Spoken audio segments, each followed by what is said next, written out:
Muchas gracias, señor Egüen, por su intervención.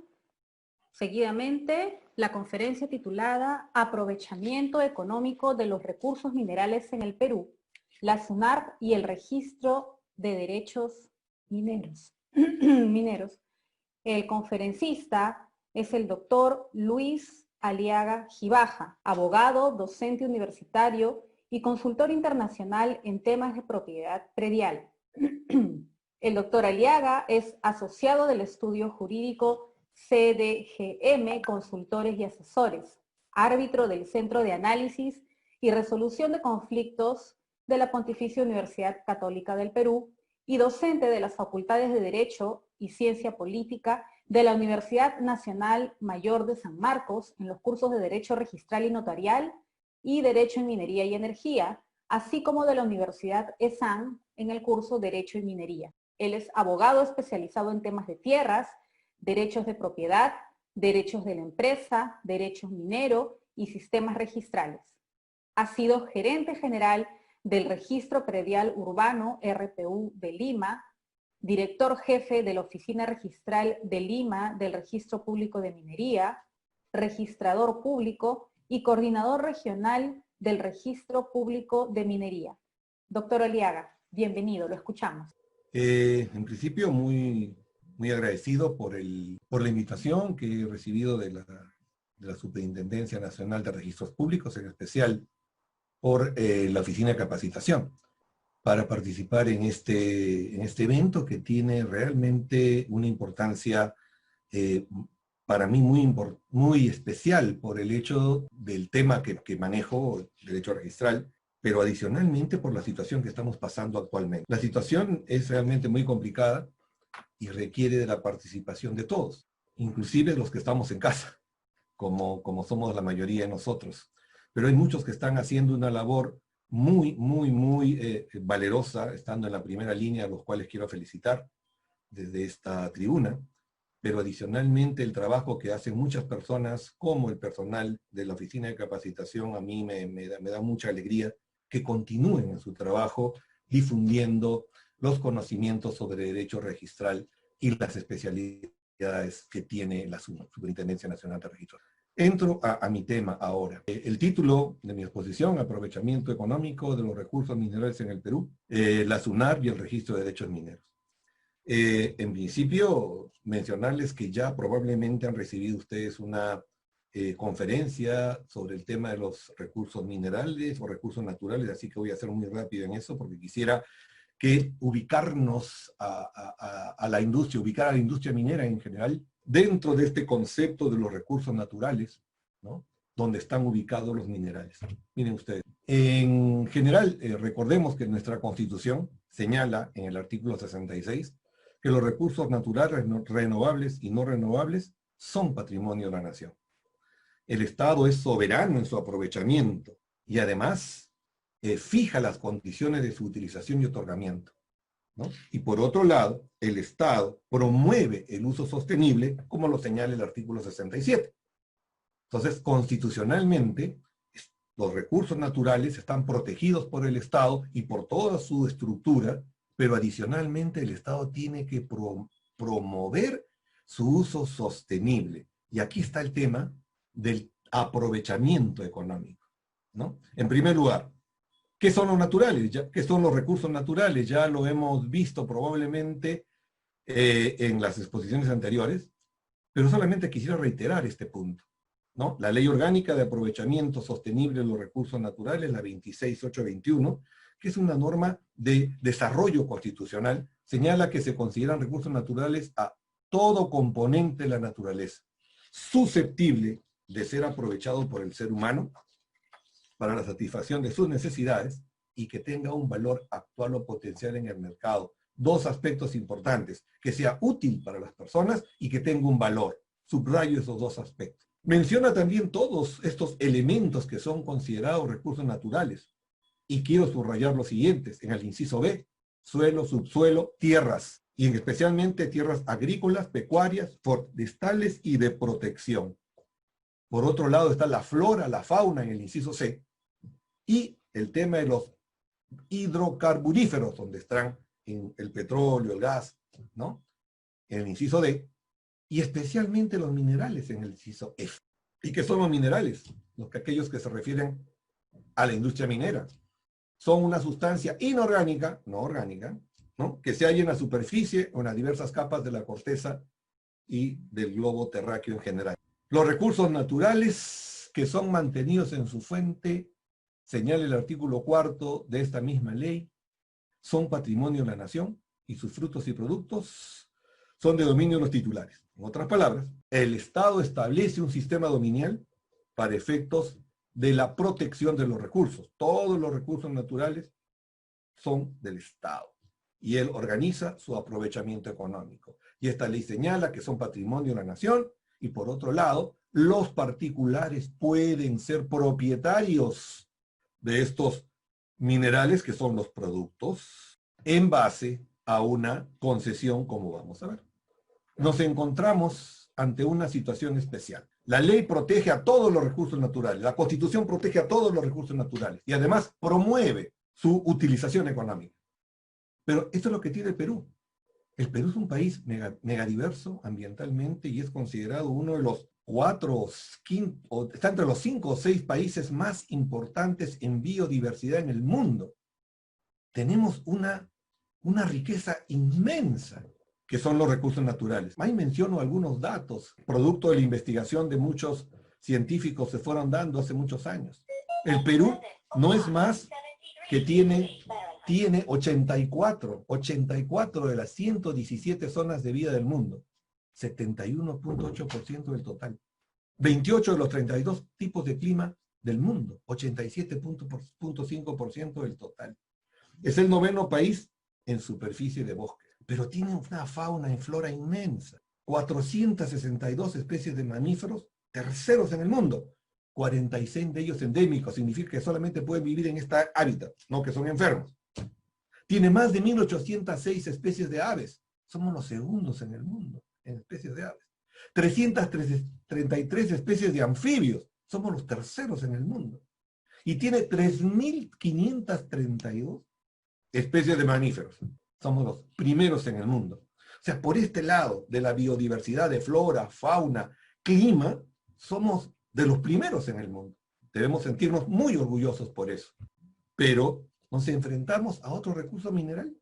O hay un enfrentamiento, que es el tema de los minerales. El Perú es una potencia mundial de minerales. Miren, nos encontramos explotando minerales desde hace más de 400 años. Y, según los autores, solamente hemos explotado del 15 al 20% de todas nuestras reservas reales. Significa que tenemos minerales por lo menos para unos 500 años más. Si hemos ido para un país minero, lo más probable y lo correcto sería que sigamos siendo un país minero. Tenemos para 500 años más de explotación de minerales. Tenemos recursos naturales, flora, fauna, tierra, agua, y tenemos recursos minerales. Pero todos no se pueden explotar en forma liberal, como les dé la gana a los inversionistas, sino que tiene que haber responsabilidad. Y esto es lo que hace la minería formal. Es mi experiencia. Se están adecuando desde hace muchísimos años a la legislación ambiental, a la protección del medio ambiente, porque si hacemos un análisis de cuál es el enfrentamiento en la minería, es fundamentalmente la minería formal con la informal. Y obviamente los irresponsables. Pero hay una gran minería formal. Y miren ustedes lo que representa. Estos son datos que nos permiten entender qué representa la minería del Perú para el mundo. De acuerdo a este cuadro, el Perú es entre 10 y 11 minerales, de los primeros en Latinoamérica. Primero, segundo lugar en oro, cobre, plata, zinc, plomo, estaño, molibdeno, cadmio, etc. Y en el mundo estamos entre los 10 primeros lugares en casi estos mismos minerales, que son metálicos y no metálicos.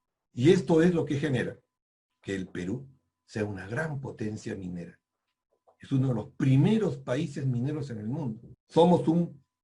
Tenemos una producción polimetálica, ¿no? Nuestro país vecino del sur fundamentalmente es cobre. Perú produce de todo tipo de metales, inclusive litio, que acabamos de descubrir hace pocos años, y probablemente en el futuro seamos también una potencia mundial de producción de litio. Actualmente estos datos nos permiten entender mejor la importancia. Más de 25.000 millones de dólares anuales produce la minería. La minería aporta el 10% aproximadamente del Producto Bruto Interno en los últimos años. Representa el 40% del total de la inversión privada. Miren ustedes, en los últimos 3 años ha invertido y ha crecido y crecido. El último año, el año 2019, más de 6.000 millones de dólares ha invertido el sector minero. Y esto genera trabajos, genera tecnología y genera una serie de cadenas de producción, porque tiene muchísimos proveedores. Lo más importante para el Estado es que genera más del 8% del total de la recaudación fiscal.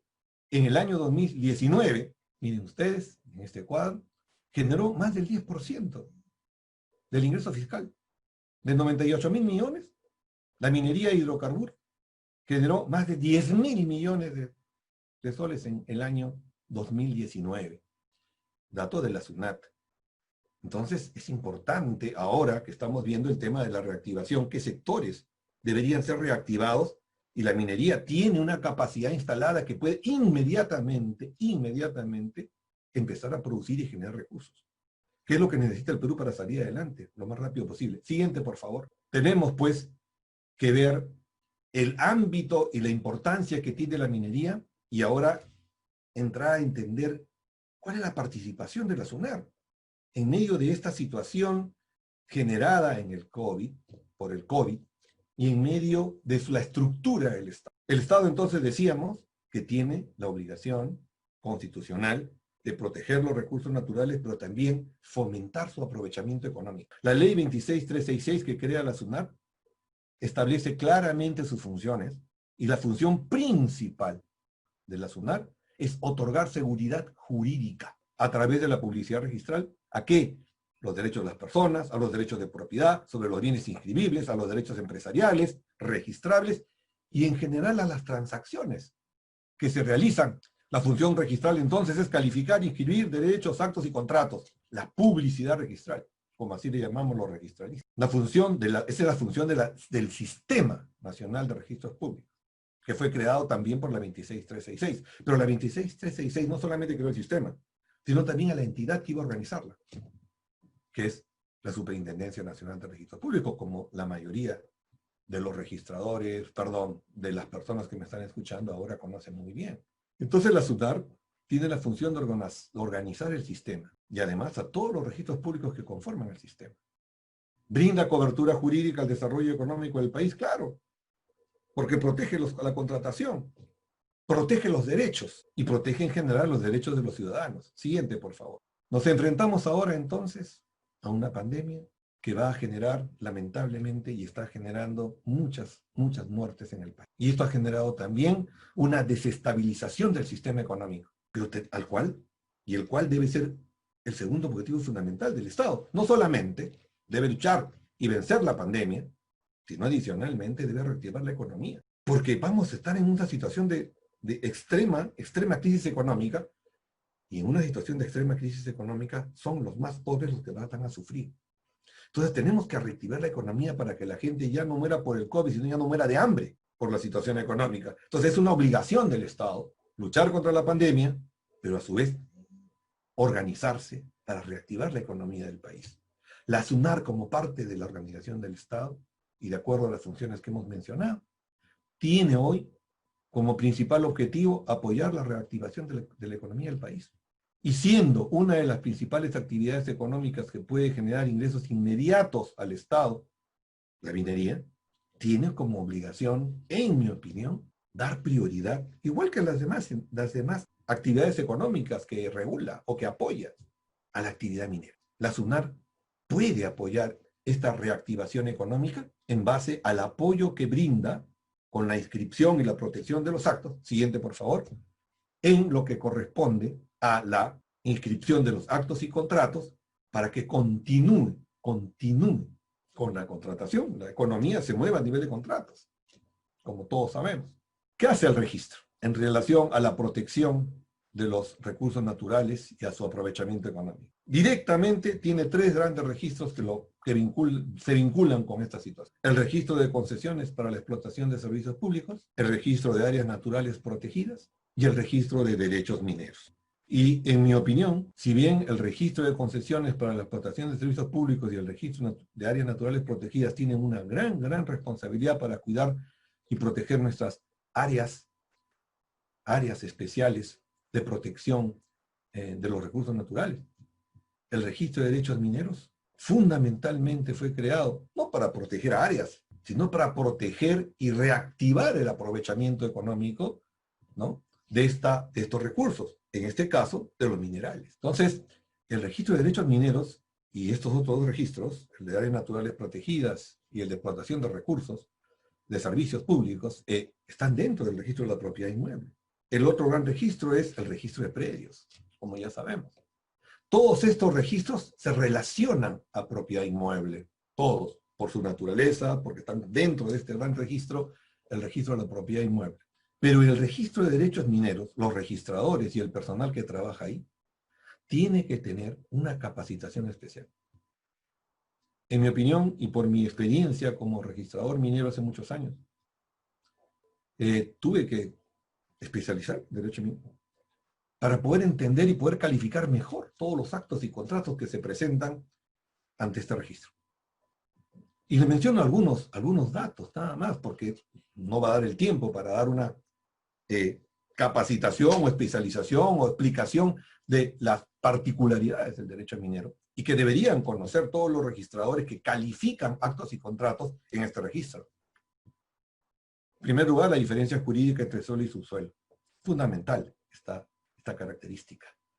Pues por eso que existe o se establece en el artículo 9 del texto único ordenado de la Ley General de Minería que la concesión minera es un inmueble distinto y separado del predio donde se encuentra ubicado.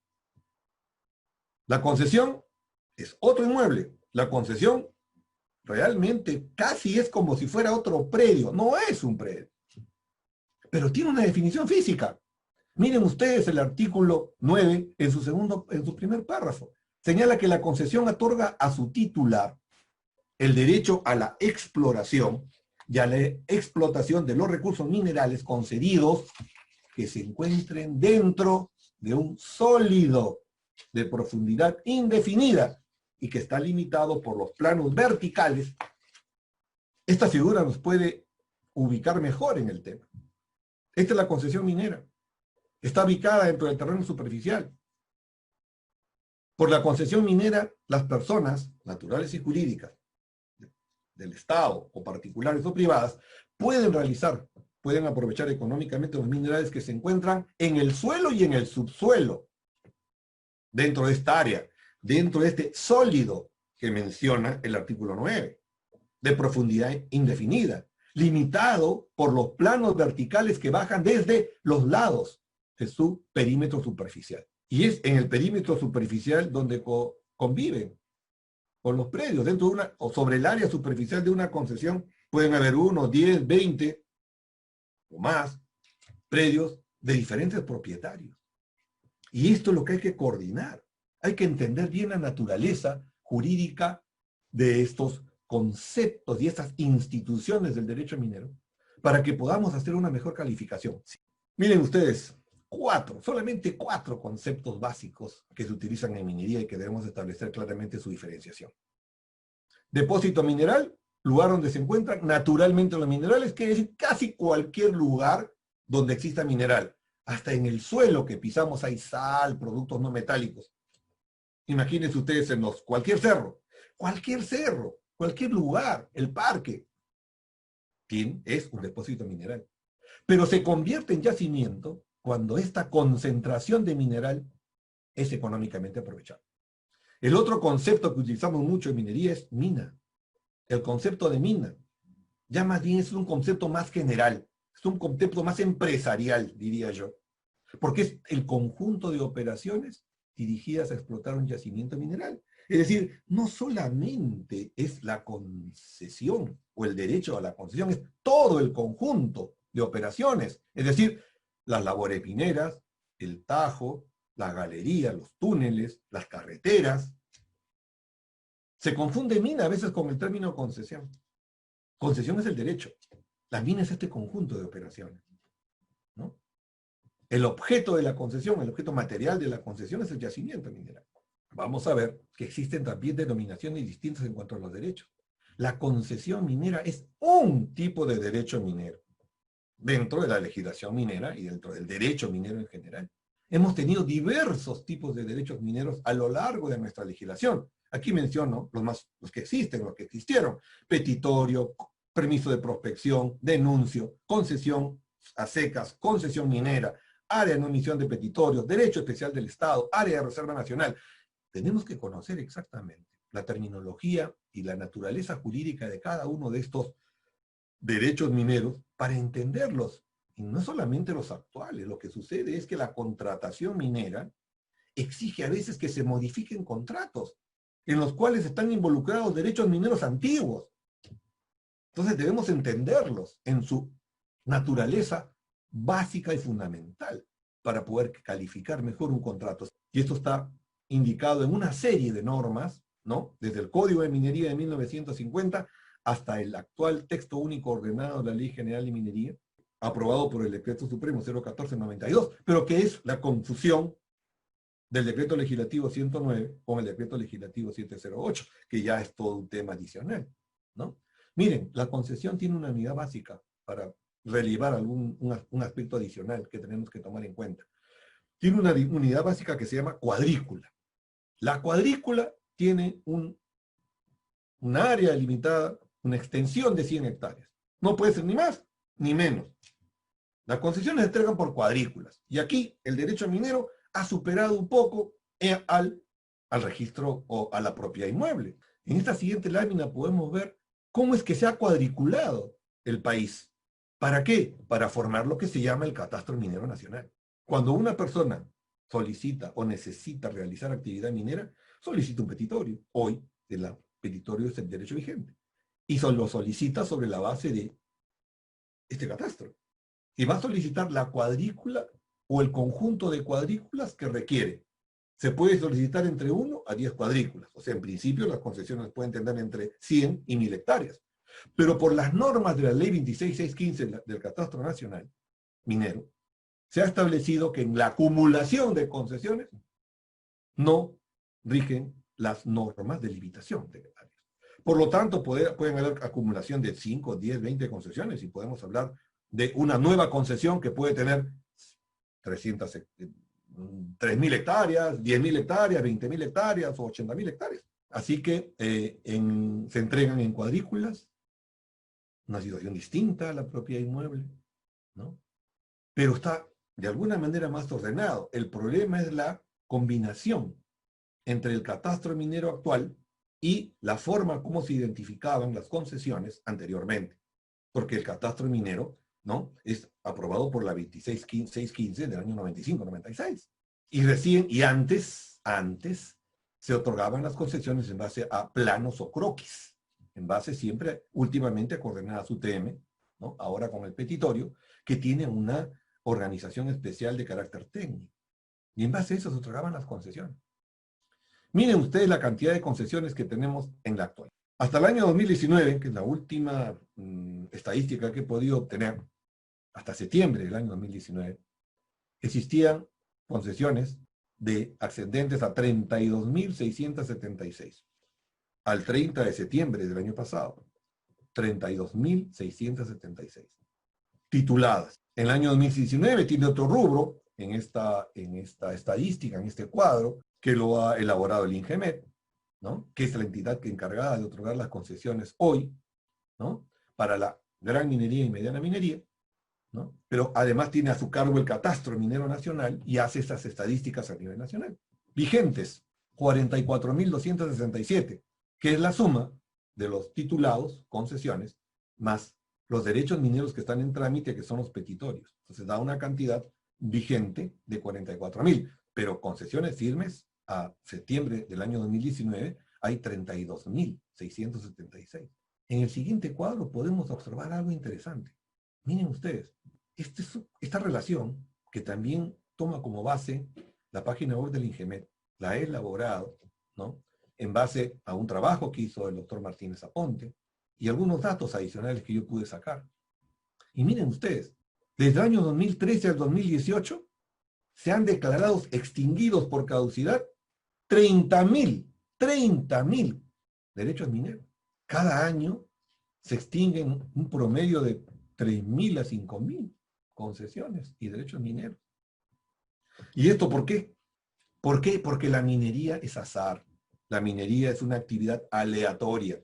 La minería permite o establece una inversión del empresario sin ninguna seguridad de que pueda ser recuperada. Dicen los entendidos que de cada 100 o 120 proyectos mineros de exploración, solo uno pasa a explotación, es decir, tiene éxito de encontrar yacimientos minerales económicamente aprovechables y que después de establecer su costo-beneficio para poder entrar a la fase de explotación, dicen, correcto, este es un excelente proyecto, nos va a dar riqueza. ¿Y qué pasó con los otros 100, 120 proyectos? Que invirtieron decenas o centenas de millones de dólares. Es parte del costo de la inversión minera. Los mineros saben eso. Saben que tienen que invertir y a veces no percibir. Pero saben que cuando encuentran un buen yacimiento, les permite recuperar esas inversiones que han hecho anteriormente. Entonces, en cuanto a la consideración de los derechos mineros, que son la base sobre la cual se asienta el empresario minero para invertir, tiene que tener seguridad de esa inversión. Y la primera seguridad es la seguridad legal, que tiene que obtener su concesión y tiene que evitar que no caiga en caducidad. Pero además el Estado debe tener con mucha claridad registrada, ¿no?, la concesión y su extinción. Otro aspecto importante que caracteriza la actividad minera son los contratos. Los contratos nominados e innominados. Son contratos muy especiales, porque tienen doble legislación, digamos. La legislación minera propiamente dicha y la legislación civil. Y la legislación civil, porque tenemos que aplicar el artículo 9 del título preliminar del Código Civil, que establece la función supletoria del Código Civil en todas las leyes. La ley de minería, por lo tanto, se basa en una legislación especial que establece las características puntuales especiales de cada uno de estos contratos, pero en aquello que no se encuentra establecido en la ley minera, rige supletoriamente el Código Civil. Bien, estos son los contratos: transferencia, opción, cesión minera, hipoteca, contrato de riesgo compartido, sociedad contractual y sociedad legal, considerando que se constituyen por contrato, lo cual no es cierto en la sociedad legal, no se constituye por contrato, y en la sociedad contractual hay todo un tema en la legislación y en la doctrina de si un contrato genera una sociedad, pero no importa. Estos son los contratos, esto es lo que establece la ley, así está establecido en el texto único ordenado de la Ley General de Minería. Los contratos más especiales son el de transferencia. Contrato de transferencia que su símil no es el contrato de compraventa. Su símil puede ser cualquier tipo de contrato establecido en el Código Civil que tenga como elemento fundamental la transferencia de dominio. Transferencia de dominio o transferencia de propiedad del derecho minero. Por lo tanto, podría ser aplicable a un contrato de transferencia las normas sobre donde existe transferencia de dominio del inmueble, en este caso, derecho minero. En el caso de la cesión minera es un contrato especial, porque no se asimila tampoco al contrato de arrendamiento en el derecho civil. ¿Por qué? Porque en el contrato de arrendamiento del derecho civil existe la obligación de devolver la concesión en la misma forma como se entrega. En este contrato de cesión, obviamente, el yacimiento que se va a explotar y se va a extraer el mineral, es clarísimo que se va a entregar una concesión disminuida. Por lo tanto, es un contrato diferente. Y tiene sus reglas distintas, que son establecidas en la ley. No vamos a explicar y entrar en el tema, pero simplemente quiero hacer una pequeña pincelada para entender. El contrato de hipoteca casi es similar al del Código Civil. Tiene muy pequeñas precisiones en la ley minera, ¿no? El contrato de riesgo compartido, el joint venture, como se le denomina así, sí es un contrato especial, ¿no?, regulado específicamente en la ley. Bueno, ya hemos hablado de sociedad contractual y sociedad legal. Lo importante que la ley minera establece tipologías especiales de contratos que deben de ser concordados con el objeto de las prestaciones de los contratos. Los contratos generan obligaciones, y las obligaciones se manifiestan con prestaciones, y dentro de las prestaciones hay objeto. y el objeto de la prestación es el derecho minero. Y el derecho minero, porque fundamentalmente son dos en el sector privado: concesión y petitorio. Y el petitorio es un derecho expectaticio, es la concesión en trámite. Yo puedo dar un contrato de transferencia y puedo transferir un petitorio, pero no puedo darlo en cesión minera, porque yo tengo que entregar derechos en un contrato de cesión minera, derechos efectivos, pero el petitorio lo único que me otorga es un derecho de preferencia, en principio, a realizar la actividad minera y a obtener la concesión, pero no tiene derechos. En cambio, el denuncio, con la legislación anterior, sí le otorgaba derechos provisionales. Por lo tanto, sí se podía otorgar en cesión. Y así, sucesivamente. Cada uno de estos contratos tiene que ser regulado, visto, analizado, de acuerdo con la naturaleza jurídica del objeto de la prestación, que es el derecho minero, y las características especiales de cada contrato. Hay también contratos innominados.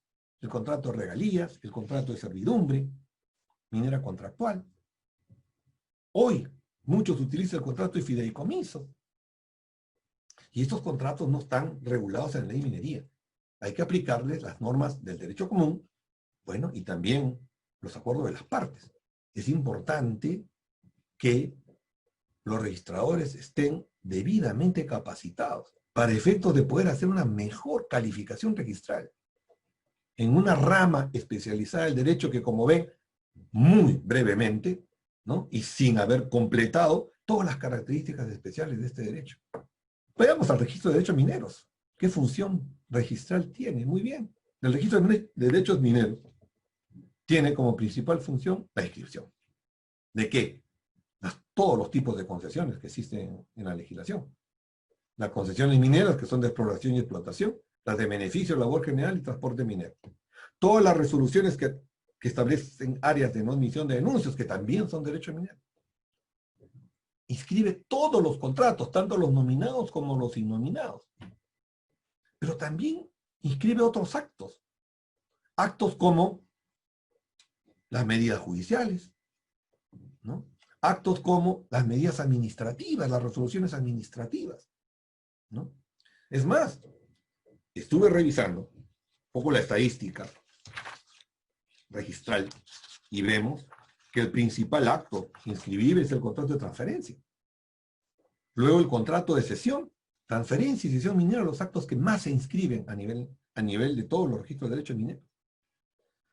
Las hipotecas un poco menos, pero el rubro otros que no tuve la posibilidad de ver, la estadística, incluye todas las resoluciones administrativas y judiciales. Una resolución administrativa básica es la resolución que establece la extinción, por ejemplo, de derechos mineros. Y a veces viene un grupo de concesiones, se van estableciendo resoluciones por grupos de derechos mineros que se declaren extinguidos. Entonces, aquí hay un trabajo muy fuerte adicionalmente a esto. Y el otro tema adicional son las resoluciones y todo el tema de la publicidad registral, porque las personas necesitan saber si tienen derechos mineros o no. Entonces, hay que expedir certificados. Y los hace el registrador de derechos mineros. Y entiendo por qué hay problemas internos, ¿no?, para efectos de la publicidad. Constancias positivas, certificados positivos de titularidad minera. Por otro lado está el tema de las anotaciones preventivas. Los petitorios mineros no hay muchos, pero también se pueden anotar preventivamente en partidas especiales de acuerdo al reglamento, a la interpretación del reglamento. También todos los actos y contratos que no generan una inscripción definitiva se anotan preventivamente, así como las demandas y la publicidad que hemos comentado. Es decir, lo que quiero manifestar es que hay un gran trabajo que realizan los registradores mineros, pero solo hay 5 a nivel nacional. 5 oficinas a nivel nacional. Lima, Huancayo, Trujillo, Cusco y Arequipa. En las demás oficinas registrales no existen oficinas de registro de derechos mineros. Por lo tanto, hay un registrador en cada oficina o 1 o 2 técnicos registrales. Aparentemente, no hay personal de cómputo asignado especialmente para esa área, sobre todo en Lima, y que tenga la posibilidad de apoyar en el trabajo al registrador minero. Veo varios problemas en este tema, en el tema del registro de derechos mineros, con la intención de apoyar la reactivación económica de este sector tan importante para el país. En primer lugar, diría yo, como principal problema, diría que hay una obsolescencia del programa de cómputo. En el año 2000 se hizo la transferencia del registro público de minería, que tenía una infraestructura importante para este sector. Recordemos cómo era. Habían 8 o 10 registradores, si bien es cierto tenían el registro de sociedades mineras también, pero tenían como cada uno de ellos 2, 3, 4, 5 técnicos, solo en Lima, y 5 o 6 personas encargadas del tema registral en cada una de las oficinas, con una oficina especial, con técnicos especializados que solamente se dedicaban al 100% en ver el trabajo del equipo de cómputo. El registro público de minería, que es el antecedente al registro de derechos mineros, fue el primer registro, recordemos, el primer registro a nivel latinoamericano que aprobó un sistema de cómputo de carácter registral.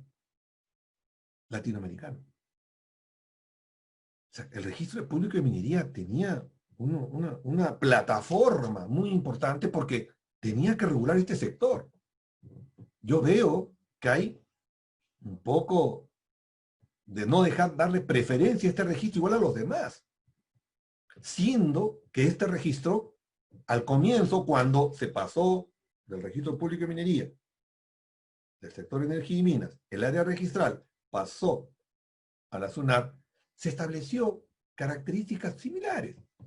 Se mantuvo el personal, que se trasladó, se mantuvieron los equipos, se mejoró el programa, que eso fue muy bueno, en el año 2000, 2001, pero tenían un área especial en la avenida Arequipa, en el caso de Lima. Y bueno, se trató de dar en ese momento una plataforma registral acorde con la importancia de ese sector. Hoy falta personal, tanto registral como de informática, dedicado al apoyo en la calificación y además en este problemita tan especial que es la digitación en el registro de derechos mineros. Falta capacitación. No hay personal capacitado en derecho minero que sea registrador, salvo 1 o 2 excepciones, sobre todo en Lima. Falta un índice actualizado a titulares mineros. No se ha actualizado este índice tan importante para el trabajo registral. Están desactualizadas las partidas registrales, sobre todo en relación a la vigencia que hemos hablado, la extinción y la vigencia de las concesiones. Falta la inscripción del datum. No todas las concesiones se han adecuado al nuevo datum, el WGS 84. Y esto es importante para poder ubicar bien las concesiones, sobre todo las antiguas. Hay como unas 15.000 o 20.000 todavía vigentes. Hay una desactualización, además, en medio de todo esto, del reglamento del registro de derechos mineros. Obviamente, con todas estas nuevas de una tecnología, nuevos avances, nuevas normas que se han ido dando, sobre todo en el tema ambiental minero, hay que actualizar el registro de derechos mineros para que tenga una mejor aplicación y ayude mejor al registrador a calificar. En medio de esto, entonces, humildemente, sería bueno tomar en cuenta algunas propuestas para mejorar y optimizar su rendimiento. Hay que modernizar el sistema de cómputo del registro de derechos mineros, acorde con los demás registros, ¿no? No simplemente, como decimos en el argot registral informática, parcharlo. No hay que parchar un sistema. Puede parcharse en este momento para lograr algún efecto inmediato, urgente, de emergencia, por el COVID, por ejemplo. Pero hay que pensar en algo mejor, algo que quede para el futuro. Hay que modernizarlo. Hay que aplicar, por ejemplo, la competencia nacional. Seguimos siendo competentes en cada oficina. Pero hay que abrir eso. Hay que tener una competencia nacional que desde hace mucho tiempo estaba previsto para este registro. Y entiendo también, podría servir mucho para el tema de todos los sistemas, todos los demás registros, ¿no? Hay que dotar al personal registral, hay que dotar de personal registral adicional. Se requiere más personal en estos registros, sobre todo y adicionalmente en estos momentos, que no hay personal ni siquiera para, entiendo, ni para escanear ni digitalizar por todo el problema que estamos viviendo. Pero son soluciones inmediatas. Lo que yo veo es algo más a futuro, algo más permanente. Hay que capacitar al personal registral. Hay excelentes abogados. Muchos de ellos que han nacido en el registro de derechos mineros y que ahora son especialistas en derecho minero y trabajan en importantes estudios, o que han venido del área del Ministerio de Energía y Minas y que son personal especializado que puede colaborar para poder mejorar esta situación en conjunto con los registradores de derechos mineros que ven el día a día y con el personal de registro de la propiedad inmueble y el personal registral. Tiene que haber acá una unión de esfuerzos, ¿no? Hay que actualizar las normas del reglamento en ese sentido, ¿no? Hay que revisar la distribución también, porque ¿dónde está ahora? ¿Dónde se ha concentrado? ¿En qué lugares se ha concentrado? La SUNAR siempre ha tenido como objetivo tratar de llegar al lugar más profundo, a todos los lugares del país. Pero creo que está faltando en el tema minero. Y adicionalmente para ello hay que realmente coordinar con las instituciones relacionadas al sector, que es el Ministerio de Energía y Minas, los gobiernos regionales y el INGEMET. Siguiente y última lámina, por favor. Mis conclusiones finales son, primero, que las funciones y actividades del Sistema Nacional de Registros Públicos y la SUNAR son fundamentales para la protección legal y el mejor aprovechamiento económico de los recursos naturales del país, entre ellos los minerales. La SUNAR debe organizarse. No quiere decir reorganizarse, perdón, no quiere decir que no está organizada la SUNAR, pero hay que reorganizarse para atender esta situación de emergencia, de COVID y de reactivación económica y viendo el futuro. Y uno de los registros más importantes para esta reactivación es el registro de derechos mineros. Si bien se han modernizado los demás registros y han ido desarrollándose paralelamente, como el registro de la propiedad inmueble, como el registro de sociedades, todo el tema de la publicidad, que es bien importante para el país, creo que es necesario repotenciar y fortalecer el registro de derechos mineros, sobre todo en este momento de pandemia y de reactivación nacional. Muchas gracias. Agradecemos a nuestros conferencistas por su participación.